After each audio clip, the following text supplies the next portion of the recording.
Hey there, dear listener. Welcome to our channel, where the gentle sound of drizzling rain, soothing light music, and heart warming bedtime stories are here to help you relax and drift off into a peaceful sleep. Tonight, we're going to explore a tale called The Night the Paris Clock Stopped Sleep, aiding story ASMR rain sounds for sleep-soothing light music. Let's start this relaxing journey together. Part 1. The clock strikes 11. I find myself back in Paris after what seems like an eternity. I've returned to Saint Lazare station, and as I step off the train, the clock above the platform strikes 11:11 p.m. The sound echoes through the nearly empty station, and it's as if time itself is trying to convey something to me. You know, there's this certain something about that number, 11:11. Some people say it's a sign, a moment when wishes can come true. But for me, it's a poignant reminder of a time long since past. Decades ago, I was here in this very station. I was bidding farewell to someone I held dear.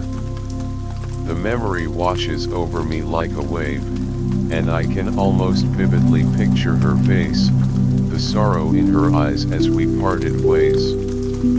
It was a rainy night back then, just like tonight. The raindrops were hitting the windows of the station, creating a soft, rhythmic melody that seemed to mirror the cadence of my broken heart. I look around. The station is quiet. Most of the passengers have already dispersed, and the few remaining are hastening to catch their last trains. I take a deep breath, and the air is redolent with the scent of rain and aged wood. It's a familiar aroma, one that evokes a flood of memories. As I stand there, lost in reverie, I glance up at the clock again. And then, something peculiar occurs. The clock hands come to a halt. Just like that. It's as if time has frozen in its tracks. I blink several times, wondering if I'm seeing things. But no, the clock is undeniably stopped. And with this, the atmosphere around me seems to shift. It's as though a hush has descended upon the station.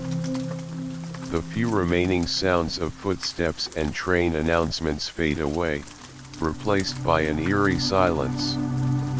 I feel a shiver run down my spine, not out of fear, but something else.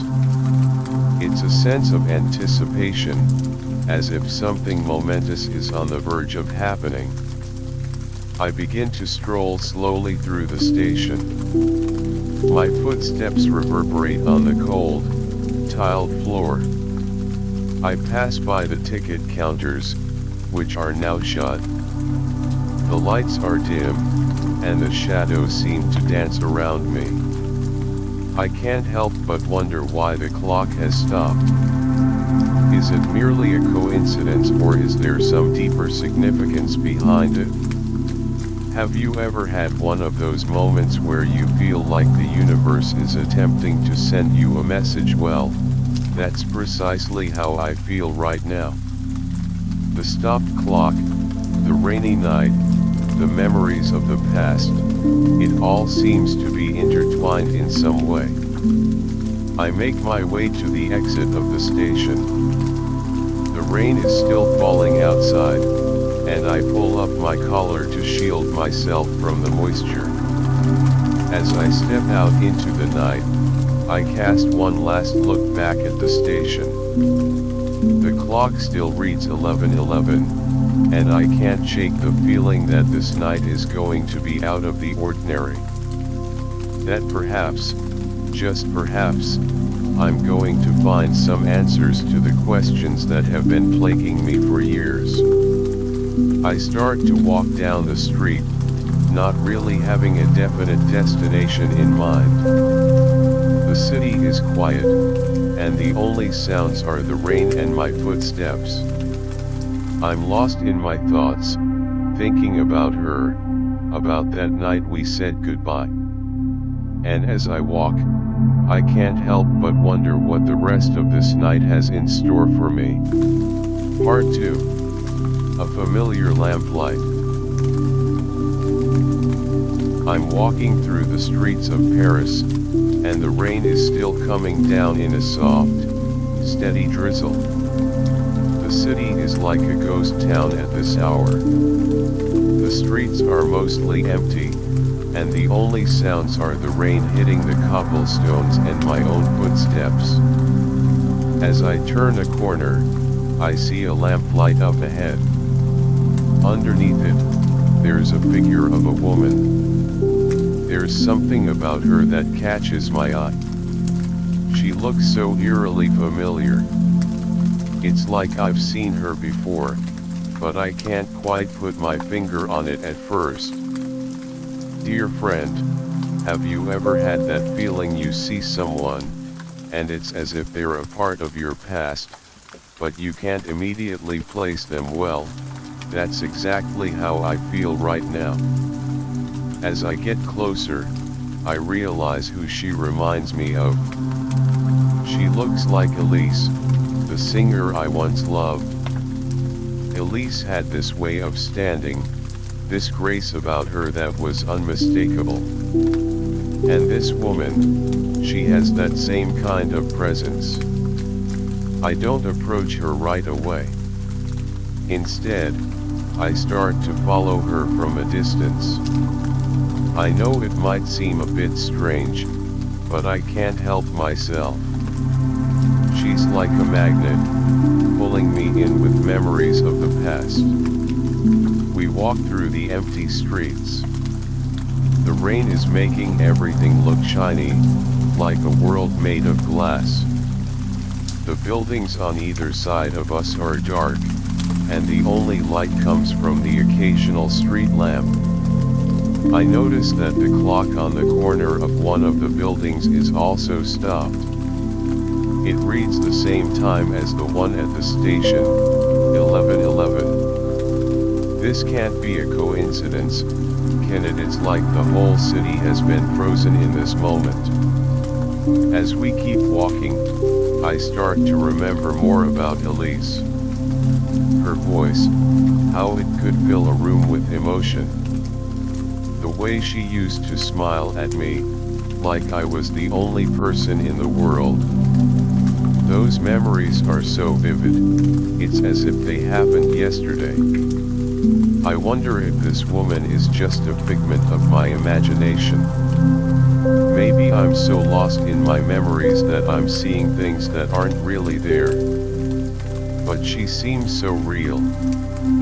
I can see the way the rain is dampening her hair, the way she's hugging her coat around her to keep warm. We come to a small square. There's a fountain in the middle, but it's not running. The woman stops by the fountain and just stands there, looking down at the dry basin. I stop too, hiding behind a tree so she won't see me. I'm not sure how long we stay like this.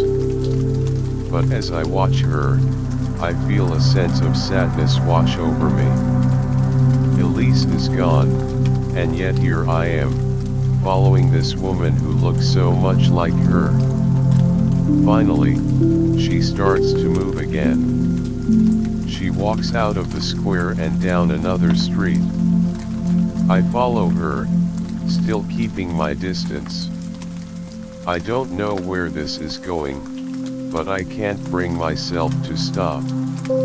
As we turn another corner, she disappears from my sight. I hurry forward, but when I get to the spot where she was, there's no sign of her. She's vanished into the night, leaving me alone with my thoughts and the sound of the rain.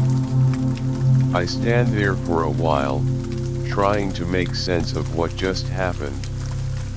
Was she really Elise, or was it just my mind playing tricks on me? I guess I'll never know.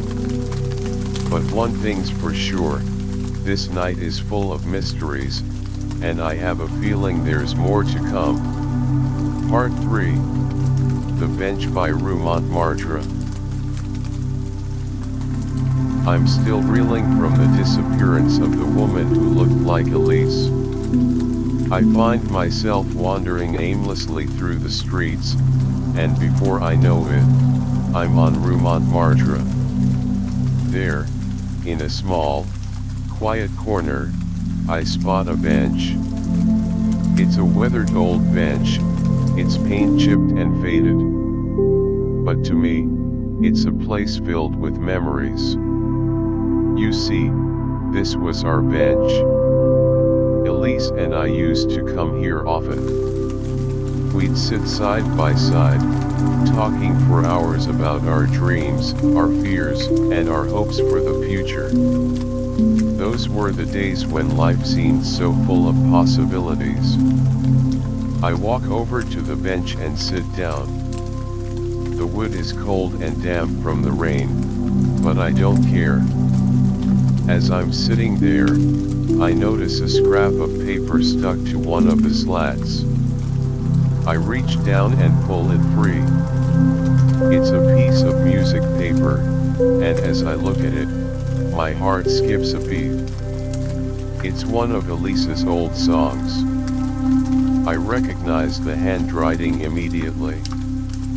The notes and lyrics are a jumble of memories, a melody that we both love. I start to hum the tune softly. The sound of my humming blends with the gentle patter of the rain. It's as if the past is coming alive around me. I close my eyes, and I can almost feel Elise sitting beside me, singing along. Do you know how it feels when a memory hits you so hard that it's like you're right back in that moment? Well, that's exactly what's happening to me now. I can smell the scent of her perfume, feel the warmth of her body next to mine. I remember the day she wrote this song. We were sitting on this very bench, and she was inspired by the beauty of the city around us. She took out a piece of paper and started scribbling down the notes and lyrics right then and there. As I continue to hum, I'm not sure if I'm dreaming or if this is really happening. The line between the past and the present seems to be blurring. The city around me is quiet, but in my mind, it's filled with the sounds of our laughter and Elise's singing. I look around, half expecting to see Elise standing there, smiling at me. But all I see is the empty street, the rain-soaked buildings, and the dimly lit street lamps. I hold the piece of music paper tightly in my hand. It's like a connection to the past, a link to the woman I once loved. I wonder where she is now, if she's thinking about me as much as I'm thinking about her. I sit on the bench for a long time, lost in my thoughts and the memories that the song has brought back. The rain continues to fall, and the night seems to stretch on forever. Finally, I decide to get up. I fold the piece of music paper and put it in my pocket. I take one last look at the bench, and then I start to walk away. But the memory of that bench, and the song, will stay with me for the rest of the night. Part 4. Missed train, met stranger. I'm making my way from Rue Montmartre, still lost in the memories that the bench and the song have stirred up. The rain is still falling, a gentle mist that shrouds the city in a soft veil. I find myself at another subway station. It's not as grand as Saint Lazare, but it has a certain old world charm. As I'm waiting on the platform, I notice a young man sitting on a bench, his violin case open beside him. He looks a bit frustrated. I approach him and ask if everything's okay. He looks up at me and sighs. I missed my train, he says. And now I have to wait for the next one, which won't be for a while. I nod sympathetically. I know how that feels, I reply. Sometimes, these things happen, and you just have to roll with it. We start talking, and he tells me that he's a musician, just like Elise was. He travels around Paris, playing his violin in different places, trying to make a living. As we chat, I can't help but think about the coincidence. First, I see a woman who looks like Elise, then I find her old song, and now I meet a musician. Is there some kind of pattern here? Dear friend, have you ever experienced a series of coincidences that made you feel like there was a hidden meaning behind them? The young man then asks me if I like music. I tell him that I do, especially the kind that comes from the heart. He smiles and says, "Well, then, let me play you something." He takes out his violin and starts to tune it. The sound of the strings being adjusted fills the quiet subway station. Then, he begins to play. The melody he plays is one I haven't heard since the night Elise left. It's a song that she used to play for me, a song that held so many memories. I'm stunned. I listen intently, my eyes closed, as the music washes over me. It's as if the young man has somehow tapped into my memories and is playing the soundtrack of my past. When he finishes, I open my eyes and look at him. "Where did you learn that song?" I ask, my voice a bit shaky. He looks at me curiously. "I found the sheet music in an old bookstore," he says. "There was something about it that drew me in, so I learned to play it. I can't believe what I'm hearing. It's as if the universe is conspiring to bring back these memories, to make me relive that time in my life." We talk a bit more about the song, and I tell him about Elise, about how much her music meant to me. He listens, nodding, and then he says, "Music has a way of connecting people, doesn't it, even if they're from different times and places?" I agree with him wholeheartedly. As we sit there, waiting for his train, I can't help but feel a sense of peace. Despite the sadness of the memories, there's also a beauty in the way the music has brought these moments back to life. Finally, his train arrives. He packs up his violin and stands up. "Nice talking to you," he says. "I hope you find what you're looking for." I watch as he boards the train, and then it pulls away. I'm left alone on the platform, but the sound of the violin music still rings in my ears. I know that this encounter was not just a chance meeting.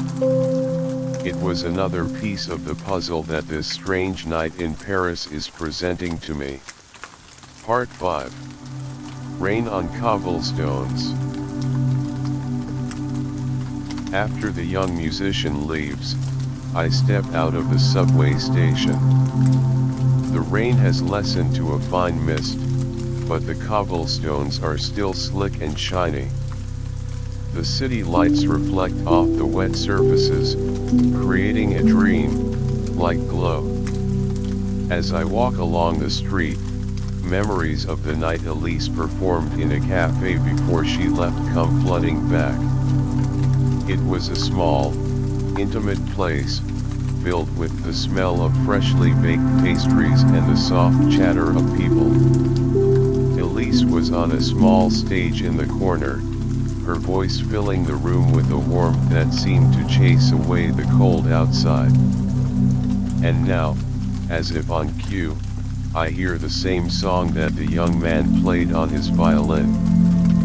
It's coming from a street violinist not far away. The music weaves through the air, mixing with the sound of the rain and the distant hum of the city. Dear friend, you can probably imagine how I felt in that moment. It was as if the past was overlapping with the present, and I was caught in a time warp. I stood there, rooted to the spot, listening intently. The violinist, a middle-aged man with a hat pulled low over his eyes, played with such passion. Each note seemed to carry the weight of my memories. I watched as people passing by also stopped, their faces softened by the music. I remembered how Elise used to sing that song with so much emotion. She would close her eyes, and it was as if she was in her own world, sharing that world with us through her music. That night in the cafe, I had watched her, feeling a mix of pride and sadness.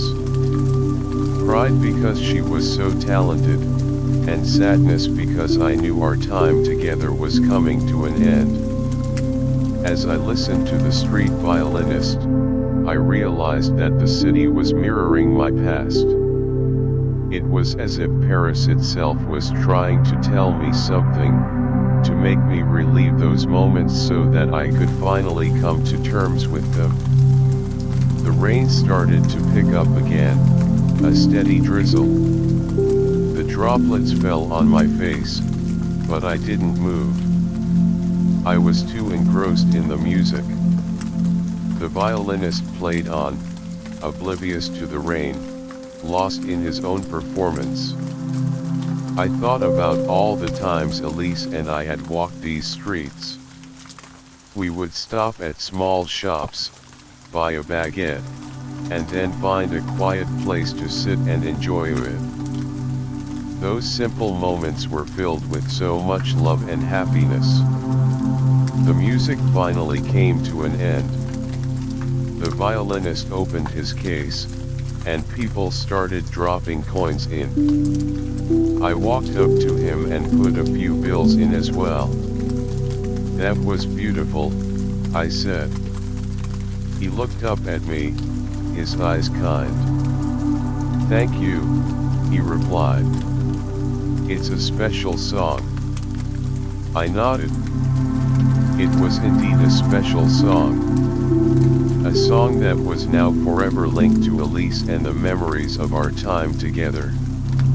As I walked away, I couldn't help but wonder what other memories the city had in store for me. What other signs and coincidences would this strange night bring?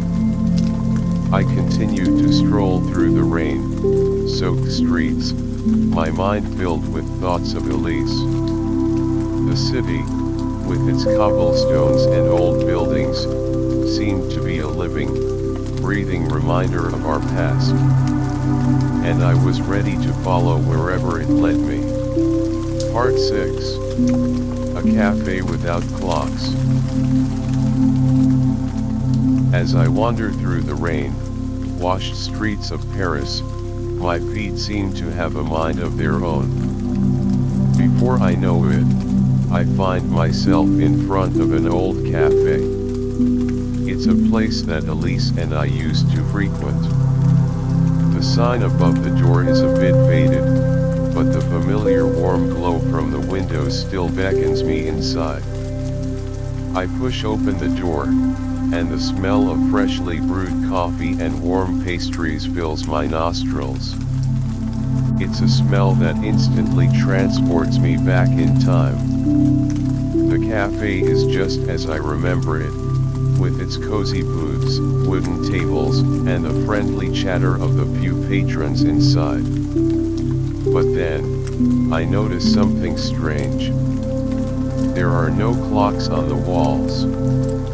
In a city where time seems to be such an important part of daily life, this cafe is a haven without the ticking of timepieces. I take a seat at a corner table, and a waiter approaches me. He has a kind face, and his eyes crinkle when he smiles. "What can I get you?" he asks. I order Elisa's usual drink, a rich, creamy cafe au lait. As he walks away to prepare it, I look around the cafe. The walls are adorned with old paintings, and there's a soft, melodious tune playing in the background. The waiter returns with my drink. As he sets it down, I can't help but ask him about the lack of clocks. He smiles and says, "We go by feeling here. Time doesn't matter as much as the moment." I nod, taking a sip of the cafe au lait. It tastes exactly the way I remember it, rich and comforting. As I'm sitting there, lost in thought, I hear a familiar laugh. It's a laugh that I haven't heard in years, but I would recognize it anywhere. It's Elisa's laugh. My heart starts to pound in my chest. I look towards the back of the cafe, but I can't see anyone. The laugh seems to have come from a room beyond the main dining area. I'm torn between staying put and going to investigate. Dear friend, have you ever been in a situation where you're both excited and afraid to face something from your past? Finally, I decide to get up and follow the sound. I walk towards the back of the cafe, my footsteps echoing on the wooden floor. As I approach the door to the other room, the laughter stops. I hesitate for a moment, then I push the door open. The room is empty, except for a small table with a single candle burning on it. The light from the candle flickers, casting shadows on the walls. I stand there, feeling a bit foolish. Was I just imagining things? But that laugh had seemed so real. I take a deep breath and turn to leave. As I'm walking back to my table, I can't shake the feeling that Elise was here, that she was trying to reach out to me in some way. I finish my drink, still lost in thought. The cafe without clocks has become a place of mystery, a place where the past and the present seem to collide. As I pay the bill and leave the cafe, I look back one last time. The warm glow from the window seems to hold a secret that I'm still trying to uncover. I step back out into the rain, my mind filled with questions. What was that laugh? Was it really Elise? And what does this cafe without clocks have to do with it all? Part 7. Echo in the Alley. Leaving the cafe, I'm still haunted by that laugh. The rain has settled into a slow, steady rhythm, matching the pace of my thoughts. I find myself drawn to a narrow alley nearby. It's a place I know well, a place where I once said goodbye to Elise. As I step into the alley, the sound of the city fades away, replaced by the soft patter of raindrops on the cobblestones. The walls on either side are tall and ancient, and the only light comes from a few dim lanterns hanging at intervals. I walk slowly, my eyes fixed on the ground. The memories of that night with Elise are so vivid. We had stood right here, the rain pouring down around us. We said our goodbyes, and I watched as she walked away, disappearing into the darkness. As I'm walking, I hear something. It's a faint echo, like the sound of footsteps. I stop and listen carefully. Is someone following me? Dear friend, have you ever been in a situation where you feel like you're not alone, even though you can't see anyone? I look around, but there's no one inside. The alley seems empty, but the feeling that someone is there lingers. I start walking again, a bit faster this time. Then, I see a shadowy figure at the end of the alley. It's too dark to make out any features, but it's definitely a person. I call out, "Hello, is someone there?" The figure doesn't respond. Instead, it turns and starts to walk away. I start to run after it, my footsteps echoing loudly in the narrow space. But as I get closer, the figure seems to dissolve into the darkness. It's as if it was never there. I'm left standing alone in the alley, breathing heavily. Just then, I notice a red scarf tied to a railing. It's a scarf that looks exactly like the one Elise used to wear. I walk over to it and pick it up. The fabric is soft and damp from the rain. I hold the scarf in my hands, and a wave of emotions washes over me. Is this a sign from Elise? Why would she leave her scarf here? I look around again, hoping to find some other clue. But there's nothing. The alley is quiet once more, and the only sound is the rain. I fold the scarf and put it in my pocket. It's like a piece of Elise, a connection to the past. As I leave the alley, I can't help but feel that this night is getting more and more mysterious. I wonder what other surprises this strange night in Paris has in store for me. Is there more to come? I'm both eager and a little afraid to find out. Part 8. The Watchmaker's Note. I step out of the alley, the red scarf safely tucked in my pocket. The rain has let up a bit, but the air is still thick with moisture. As I wander through the streets, I notice a small, old-fashioned watch shop. The sign above the door is flickering, and a warm, yellow light spills out onto the sidewalk.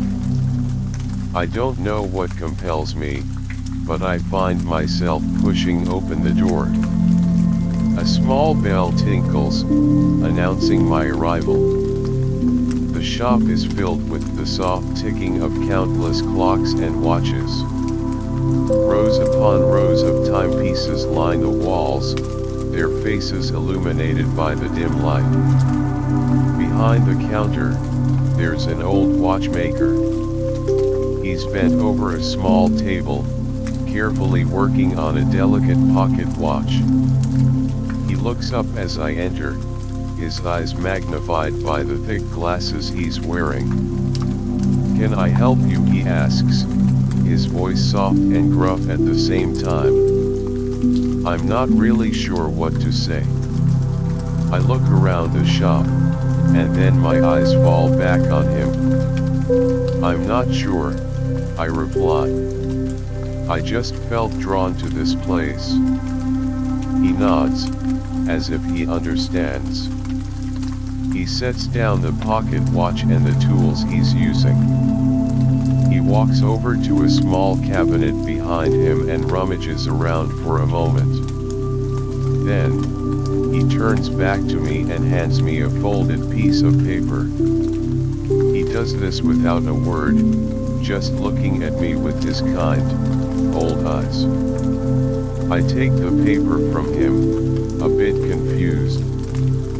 I unfold it, and my heart skips a beat. It's Elisa's handwriting. The note reads, "When the city stops, I'll return." I look up at the watchmaker, my eyes wide. "What does this mean? Where did you get this?" I ask. He just smiles a little and says, "A woman came in here a while ago. She said to give this to the next person who came in looking lost. She said you'd understand." I'm stunned. How could Elise have known I'd end up here? What does she mean by "when the city stops"? Dear friend, can you imagine how I'm feeling right now? It's like I'm in the middle of a mystery that I can't quite solve.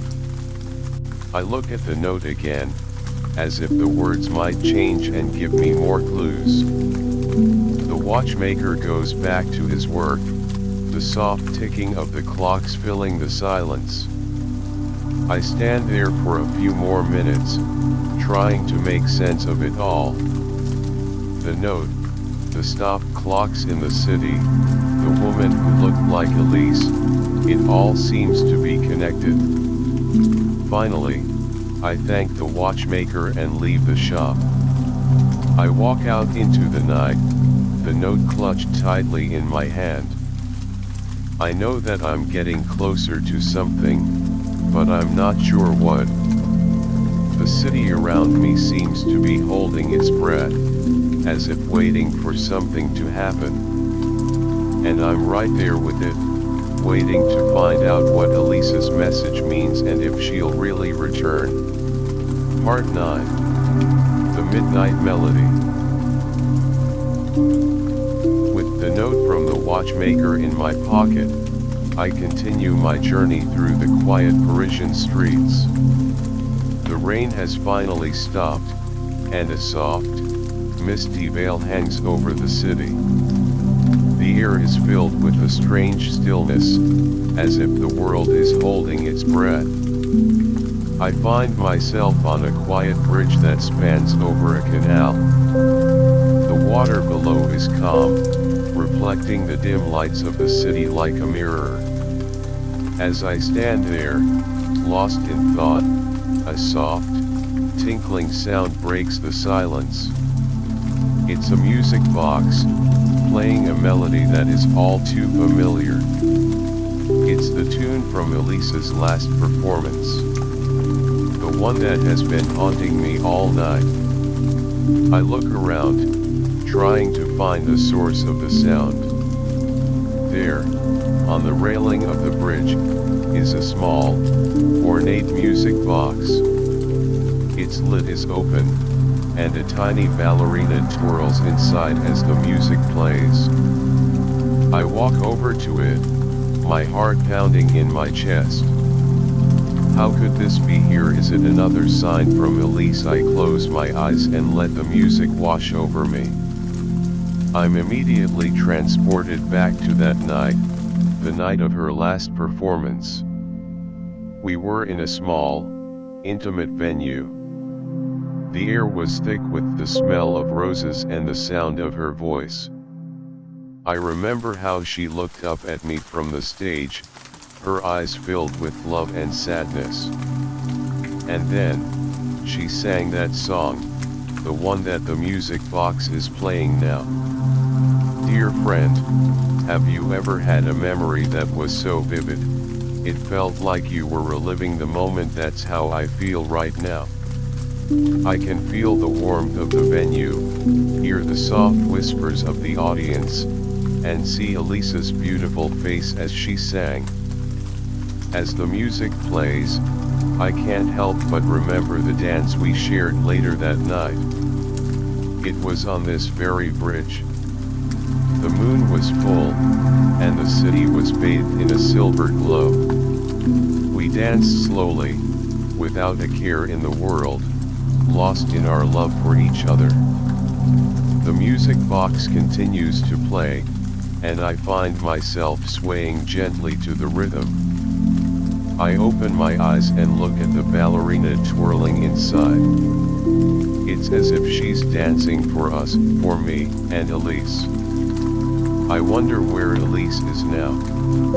Is she thinking about me too? Is she the one who left the music box here? The note from the watchmaker said, "When the city stops, I'll return." Does this music box have something to do with it? The melody comes to an end, and the ballerina stops twirling. I close the lid of the music box and pick it up. It's a small, precious thing, a link to my past with Elise. I look out over the canal, the music box in my hand. The city is still quiet, but there's a sense of anticipation in the air. I know that there's more to come, that I'm getting closer to finding out what's going on. I take a deep breath and start walking again, the music box safely tucked in my pocket. I'm ready to face whatever the night has in store for me, ready to find out if Elise will really return. Part 10. The Lost Letter. After leaving the bridge, I make my way back to my hotel. The events of the night have left me exhausted, but also filled with a sense of anticipation. I can't stop thinking about the music box, the note from the watchmaker, and Elise. As I enter my hotel room, I notice an envelope slipped under the door. I bend down and pick it up. There's no name on it, just a simple, plain envelope. I open it, and inside is a letter. To my surprise, it's a letter I wrote to Elise years ago. I remember sitting at my desk, pouring my heart out onto the paper.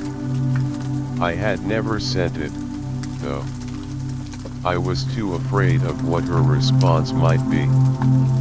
The seal on the envelope is unbroken, just as I left it all those years ago. I unfold the letter and start to read. The words are a jumble of emotions, love, regret, and hope. I had written about how much she meant to me, how her music had changed my life, and how much I didn't want to lose her. As I read, memories come flooding back.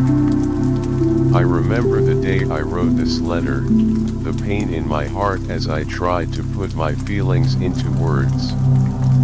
And now, here it is, in my hands again. Dear friend, have you ever found something from your past that made you feel all the emotions you felt back then? That's exactly what's happening to me right now. I can't believe that this letter has reappeared. How did it end up in my hotel room? Is it another sign from Elise, or is it just a strange coincidence? I sit down on the edge of the bed, still reading the letter. The words seem to blur as tears fill my eyes. I had loved her so deeply, and losing her had been one of the most painful experiences of my life. I think about all the what ifs. What if I had sent this letter? Would things have been different? Would we still be together? The letter brings back all the old wounds, but at the same time, it also makes me realize how much I've grown. I may have lost Elise, but I've learned so much from our time together. I finish reading the letter and fold it up, putting it back in the envelope. I place it on the bedside table, as if it's a precious artifact. I lie down on the bed, looking up at the ceiling. The room is quiet, but my mind is racing. I can't sleep, not with all these thoughts and emotions swirling around in my head. I keep thinking about the note from the watchmaker, the music box, and now this letter. They all seem to be part of a puzzle that I'm determined to solve. As the night wears on, I finally start to doze off. But even in my sleep, I'm haunted by dreams of Elise, of our past, and of the mystery that surrounds this strange night in Paris. Part 11. A Stranger's Whistle. I wake up with a start, the remnants of my dreams still lingering in my mind. The morning light is filtering through the curtains, casting a soft glow over the hotel room. For a moment, I forget about the strange events of the previous night. But then, as I sit up in bed, it all comes rushing back, the woman who looked like Elise, the music box, the letter. I get dressed and head out of the hotel. The city of Paris is coming alive around me. People are going about their daily business, but for me, the world still feels a bit off kilter. As I'm walking down the street, I hear a familiar melody. It's Elise's song, the one that has been following me around. I look around to see where it's coming from. A passer-by, a young woman with a bright scarf around her neck, is whistling the tune. I'm immediately drawn to her. I follow her, my curiosity getting the better of me. She seems oblivious to my presence, lost in her own world as she whistles. Dear friend, have you ever followed someone because they held the key to a mystery that was consuming you? We turn a corner, and she leads me to an underground platform. There, a small group of people are gathered. In the middle of the group, the woman who looked like Elise from the night before is singing. I stand at the edge of the group, listening intently. Her voice is just as beautiful as I remembered from last night. She's singing the same song that has been haunting me. The people around her are silent, their eyes fixed on her. It's as if they're all under a spell. I can't take my eyes off her either. As she finishes the song, the small crowd erupts in applause. She smiles, a warm, genuine smile. And then, she looks directly at me. I feel a shiver run down my spine. It's as if she's been waiting for me. I take a few steps forward, and she holds out her hand. Hello, she says. I've been expecting you. I'm taken aback. How could she have been expecting me? I'm about to ask her when she continues. You've been on quite a journey, haven't you, she says. Following the signs, the memories. I nod, still too stunned to speak. I look around at the people in the group. They all seem to be in on some secret, a secret that I'm just starting to uncover. The woman who looks like Elise gestures for me to sit down. I do, and she begins to tell me a story. A story that might just explain everything that has been happening to me. Part 12. Still Time to Love. I'm sitting there, looking at this woman who so closely resembles Elise, waiting for her to speak. The people around us are quiet, as if they too are eager to hear what she has to say. She takes a deep breath and begins her story. Elise was my friend, she says. She loved you very much, you know. But life got in the way, and you two were separated.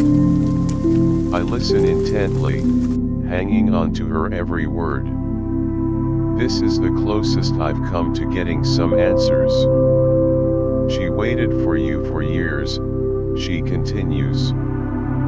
She left signs all over the city, hidden in places that only you would recognize. The songs, the notes, they were all messages for you. I think back to all the strange coincidences of the past night, the stop clocks, the familiar music, the letter. It all starts to make sense. Elise believed that when the city itself seemed to stop, when time stood still for a moment, it would be a sign that it was time for you two to be together again, she says. Dear friend, can you imagine how I'm feeling right now? It's like a weight has been lifted off my shoulders, but at the same time, I'm filled with a sense of regret for all the time we've lost. She left the music box on the bridge, the woman says. And she arranged for the letter to be delivered to your hotel room. She wanted you to remember how much she loved you, and that there was still time for love. I look at her, my eyes filled with tears. But where is she, I ask? Is she still here? The woman smiles gently. She's not here in person, but she's all around you. In the music, in the memories, and in the signs she left for you. I realize that Elise may not be physically present, but her love has been guiding me through this strange journey. The city of Paris has been a canvas for her messages, a way to reach out to me after all these years. Elise knew that you would come back to Paris someday, the woman says. And she wanted to make sure that when you did, you would find her in a way. I take a deep breath, trying to process all this information. I feel a new sense of peace, but also a longing to have Elise by my side. The woman stands up and reaches out her hand to me. Don't be sad, she says. Elise's love is like the music that fills this city. It will always be with you. I take her hand and stand up.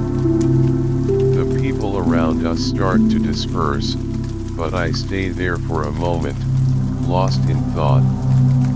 I know that my journey in Paris may be coming to an end, but the memories and the love that Elise left behind will stay with me forever. As I walk away, I look around at the city. It's as if I'm seeing it through a new lens, a lens of love and memories. And I know that no matter where life takes me, I'll always carry Elise's love in my heart.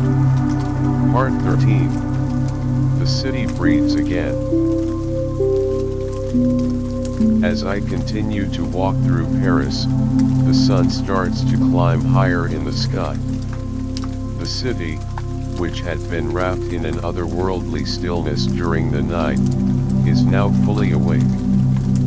The sounds of traffic, the chatter of people, and the clatter of cafe chairs fill the air. It's as if the city is taking a deep breath and coming back to life after a long slumber.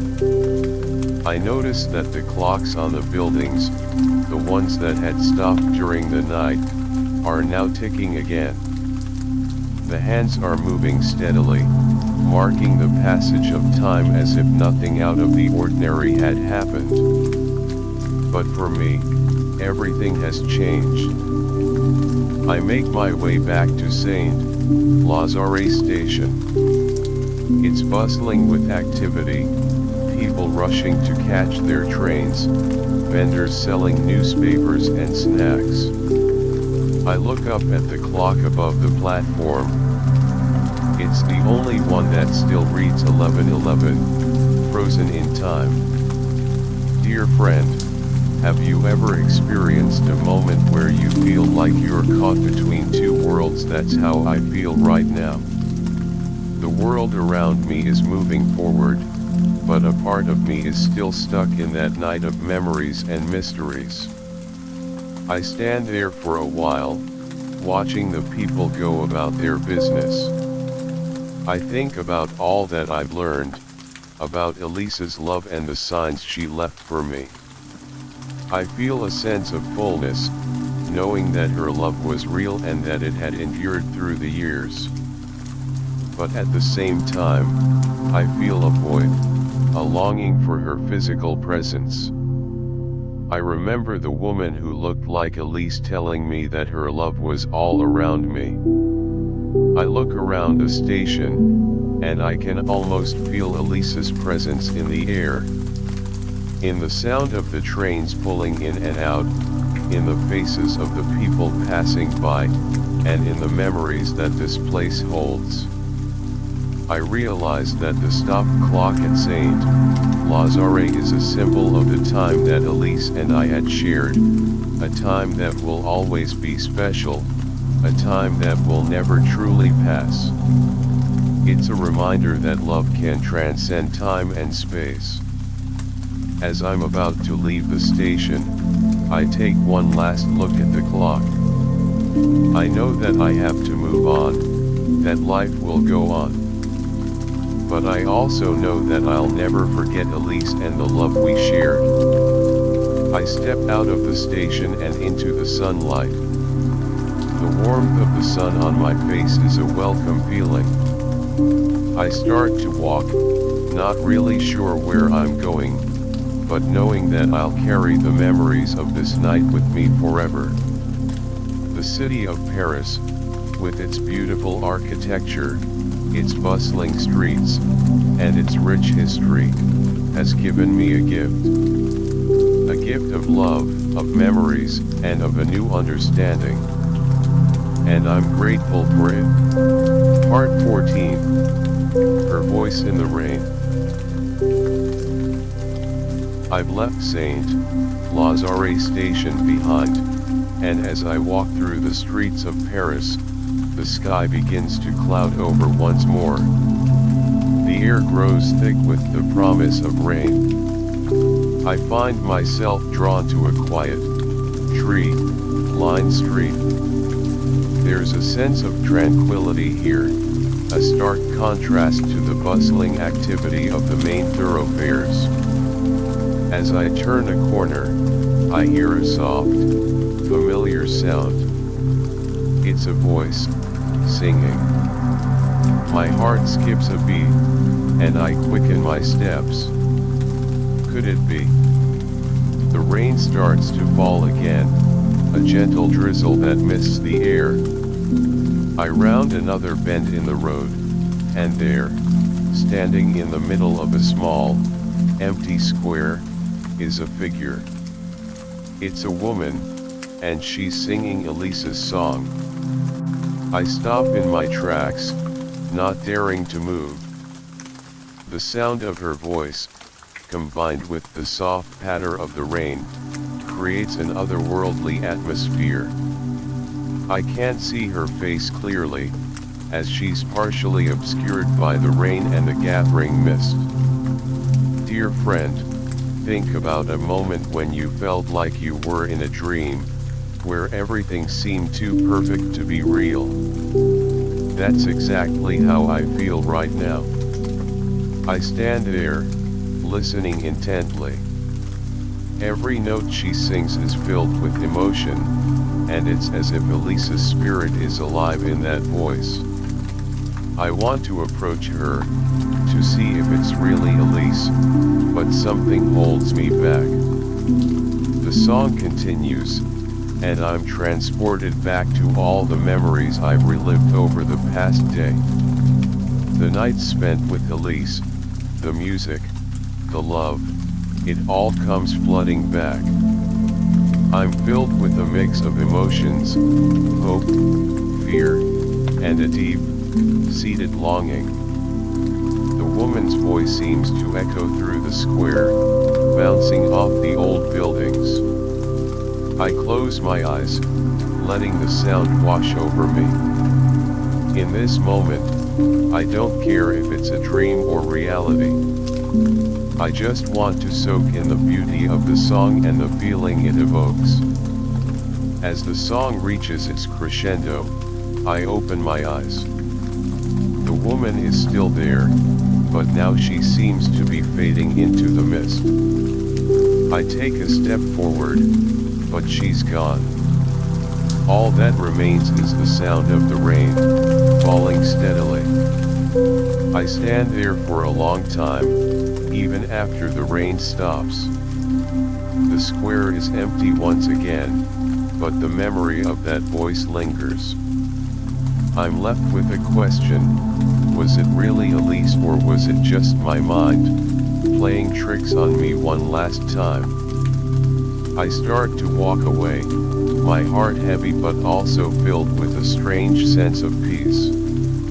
I know that whether it was Elise or not, the experience has left an indelible mark on me. The city of Paris, with its secrets and mysteries, has once again shown me the power of love and memory. Part 15. A heart that kept time. I leave the square with the memory of that mysterious voice still resonating deeply within me. The sun is valiantly attempting to break through the thick layer of clouds, casting a warm, honey-colored glow over the enchanting city of Paris.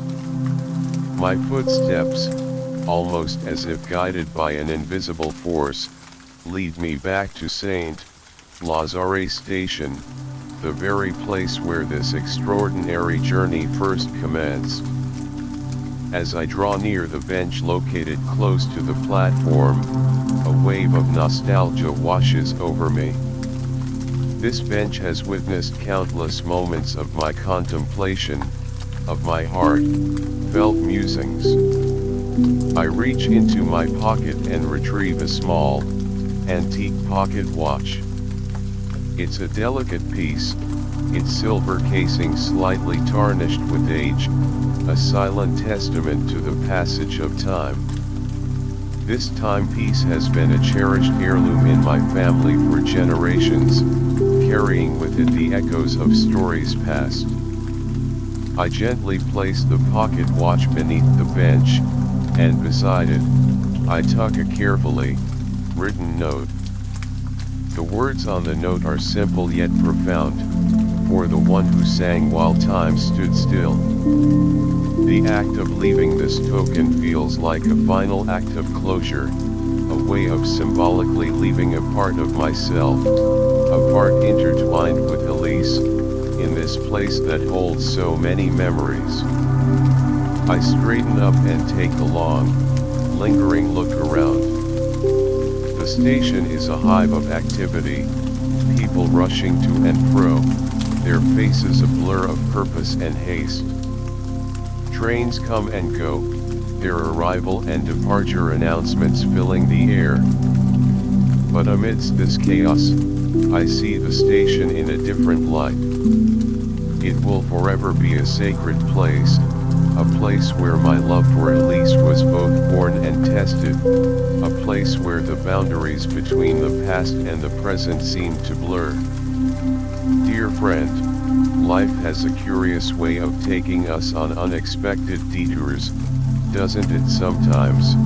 These detours lead us to places within ourselves that we never knew existed. This journey through the streets of Paris has been exactly that for me. It has been a pilgrimage of the heart, a chance to confront my past, to embrace the love that once was, and to understand that love, in its purest form, endures beyond time and space.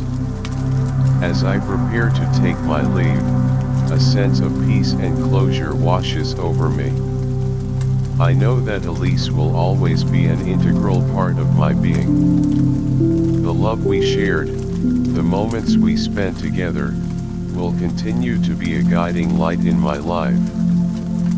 Paris, With its cobblestone streets, its ancient buildings, and its romantic allure, has been the perfect backdrop for this beautiful and poignant experience. It has been a city that not only witnessed our love but also helped me rediscover the depth of my emotions. I want to take a moment to express my sincere gratitude to you, dear listener, for accompanying me on this evocative journey through the heart of Paris. Your presence has made the storytelling experience all the more meaningful. If this story has managed to touch your heart, to soothe your soul, or to bring a sense of tranquility to your evening, please do me a favor. Give this video a big thumbs up. Your likes are like a warm embrace, a sign that these stories resonate with you. And if you haven't already, consider subscribing to our channel. We have a treasure trove of more such soothing tales, each accompanied by the gentle patter of rain sounds and the calming melodies of light music, all designed to help you unwind, relax, and drift off into a peaceful slumber. Good night, dear friend. May your dreams be filled with the kind of beauty and magic that I've experienced in Paris. May you find solace in the stories we share, and may each new day bring you closer to the love and peace you seek.